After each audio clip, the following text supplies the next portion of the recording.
What would you substitute for the Bible as a moral guide? By Robert G. Ingersoll. Read by Nick Gisburne. You may ask me what I would substitute for the Bible as a moral guide. I know that many people regard the Bible as the only moral guide, and believe in that book only can be found the true and perfect standard of morality. There are many good precepts, many wise sayings, and many good regulations and laws in the Bible, and these are mingled with bad precepts, with foolish sayings, with absurd rules and cruel laws.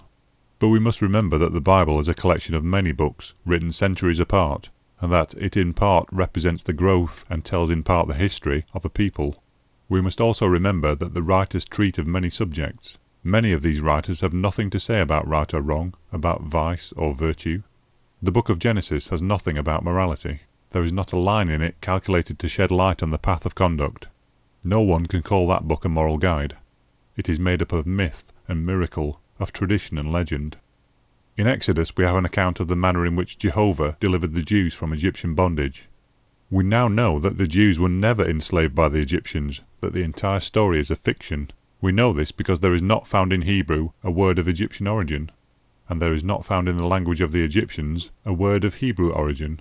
This being so, we know that the Hebrews and Egyptians could not have lived together for hundreds of years. Certainly Exodus was not written to teach morality. In that book you cannot find one word against human slavery. As a matter of fact, Jehovah was a believer in that institution. The killing of cattle with disease and hail, the murder of the firstborn, so that in every house was death because the king refused to let the Hebrews go, certainly was not moral, it was fiendish. The writer of that book regarded all the people of Egypt, their children, their flocks and herds, as the property of Pharaoh, and these people and these cattle were killed, not because they had done anything wrong, but simply for the purpose of punishing the king. Is it possible to get any morality out of this history? All the laws found in Exodus, including the 10 Commandments, so far as they are really good and sensible, were at that time in force among all the peoples of the world. Murder is and always was a crime, and always will be, as long as a majority of people object to being murdered. Industry always has been and always will be the enemy of larceny. The nature of man is such that he admires the teller of truth and despises the liar. Among all tribes, among all people, truth-telling has been considered a virtue, and false swearing or false speaking a vice. The love of parents for children is natural, and this love is found among all the animals that live. So the love of children for parents is natural, and that was not and cannot be created by law. Love does not spring from a sense of duty, nor does it bow in obedience to commands. So men and women are not virtuous because of anything in books or creeds. All the 10 Commandments that are good were old, were the result of experience. The commandments that were original with Jehovah were foolish. The worship of any other god could not have been worse than the worship of Jehovah, and nothing could have been more absurd than the sacredness of the Sabbath. If commandments had been given against slavery and polygamy, against wars of invasion and extermination, against religious persecution in all its forms, so that the world could be free, so that the brain might be developed and the heart civilized, then we might, with propriety, call such commandments a moral guide. Before we can truthfully say that the 10 Commandments constitute a moral guide, we must add and subtract. We must throw away some, and write others in their places. The commandments that have a known application here, in this world, and treat of human obligations, are good. The others have no basis in fact or experience.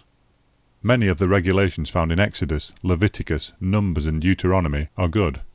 Many are absurd and cruel. The entire ceremonial of worship is insane. Most of the punishment for violations of laws are unphilosophic and brutal. The fact is that the Pentateuch upholds nearly all crimes, and to call it a moral guide is as absurd as to say that it is merciful or true. Nothing of a moral nature can be found in Joshua or Judges. These books are filled with crimes, with massacres and murders. They are about the same as the real history of the Apache Indians. The story of Ruth is not particularly moral. In 1st and 2nd Samuel there is not one word calculated to develop the brain or conscience. Jehovah murdered 70,000 Jews because David took a census of the people. David, according to the account, was the guilty one, but only the innocent were killed. In 1st and 2nd Kings can be found nothing of ethical value. All the kings who refused to obey the priests were denounced, and all the crowned wretches who assisted the priests were declared to be the favourites of Jehovah. In these books there cannot be found one word in favour of liberty. There are some good psalms, and there are some that are infamous. Most of these psalms are selfish. Many of them are passionate appeals for revenge. The story of Job shocks the heart of every good man. In this book there is some poetry, some pathos, and some philosophy. But the story of this drama called Job is heartless to the last degree. The children of Job are murdered to settle a little wager between God and the devil. Afterward, Job having remained firm, other children are given in the place of the murdered ones. Nothing, however, is done for the children who were murdered. The book of Esther is absolutely absurd, and the only redeeming feature in the book is that the name of Jehovah is not mentioned. I like the Song of Solomon because it tells of human love, and that is something I can understand. That book, in my judgment, is worth all the ones that go before it, and is a far better moral guide. There are some wise and merciful proverbs. Some are selfish, and some are flat and commonplace. I like the book of Ecclesiastes, because there you find some sense, some poetry, and some philosophy. Take away the interpolations, and it is a good book. Of course there is nothing in Nehemiah or Ezra to make men better, nothing in Jeremiah or Lamentations calculated to lessen vice, and only a few passages in Isaiah that can be used in a good cause. In Ezekiel and Daniel we find only ravings of the insane. In some of the minor prophets there is now and then a good verse, now and then an elevated thought. You can, by selecting passages from different books, make a very good creed, and by selecting passages from different books you can make a very bad creed. The trouble is that the spirit of the Old Testament, its disposition, its temperament, is bad, selfish, and cruel. The most fiendish things are commanded, commended, and applauded. The stories that are told of Joseph, of Elisha, of Daniel and Gideon, and of many others are hideous, hellish. On the whole, the Old Testament cannot be considered a moral guide. Jehovah was not a moral God. He had all the vices, and he lacked all the virtues.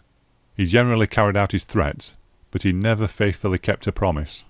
At the same time, we must remember that the Old Testament is a natural production, that it was written by savages who were slowly crawling toward the light.